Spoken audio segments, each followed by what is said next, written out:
Hello दोस्तों, राम राम नमस्कार। आज की हमारी कहानी है कर्म का फल। एक राजा अपनी प्रजा का भरपूर ख्याल रखता था। राज्य में अचानक चोरी की शिकायतें बहुत आने लगी। कोशिश करने से भी चोर पकड़ा नहीं गया। हार कर राजा ने ढिंढोरा पिटवा दिया कि जो चोरी करते पकड़ा जाएगा उसे मृत्यु दंड दिया जाएगा। सभी स्थानों पर सैनिक तैनात कर दिए गए। घोषणा के बाद 3-4 दिनों तक चोरी की कोई शिकायत नहीं आई। उस राज्य में एक चोर था जिसे चोरी के सिवा कोई काम आता ही नहीं था।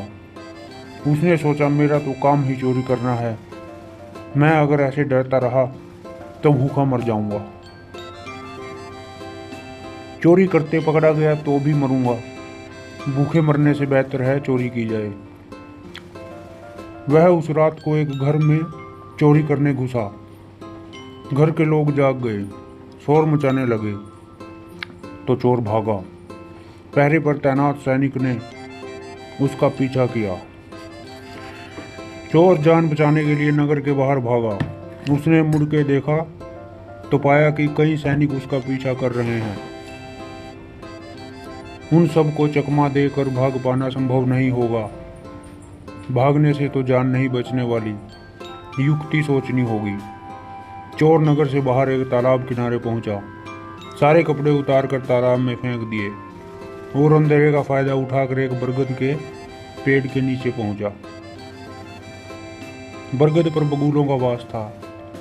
बरगद की जड़ों के पास बगुलों की बीट पड़ी थी।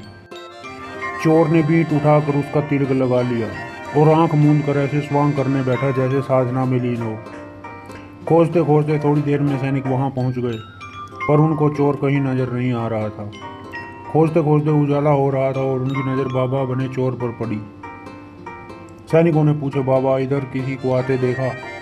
पर ढोंगी बाबा तो समाधि लगाए बैठा था। वह जानता था कि बोलूंगा तो पकड़ा जाऊंगा, सो मौनी बाबा बन गया और समाधि का स्वांग करता रहा। सैनिकों को कुछ शंका तो हुई, पर क्या करें, कहीं सही में कोई संत निकला तो? आखिरकार उन्होंने चुप कर उस पर नजर रखना जारी रखा। यह बात चोर भांप गया। जान बचाने के लिए वह भी चुपचाप बैठा रहा।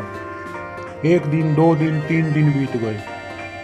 बाबा बैठा रहा। नगर में चर्चा शुरू हो गई कि कोई सिद्ध संत पता नहीं कितने समय से बिना खाए पिए समाधि लगाए बैठे हैं। सैनिकों को तो उनके अचानक दर्शन हुए हैं। नगर से लोग उस बाबा के दर्शन को पहुंचने लगे। भक्तों की अच्छी खासी भीड़ जमा होने लगी। राजा तक यह बात पहुंच गई।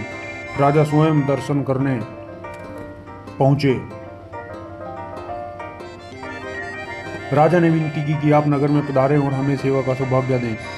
चोर ने सोचा, बचने का यही मौका है। वह राजकीय अतिथि बनने को तैयार हो गया। सब लोग जयघोष करते हुए नगर में ले जाकर उसकी सेवा सत्कार करने लगे।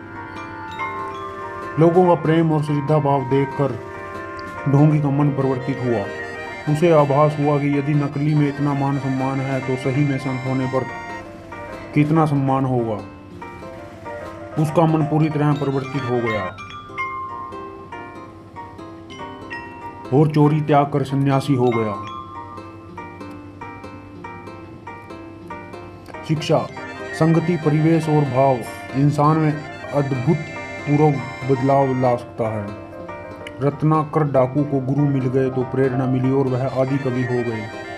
असंत भी संत बन सकता है यदि उसे राह दिखाने वाला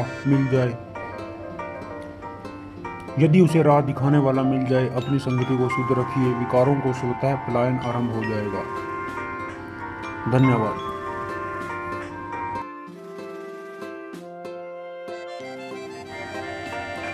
thanks for watching. Thank you. Channel को सब्सक्राइब करें और वीडियो को लाइक करें। Thank you.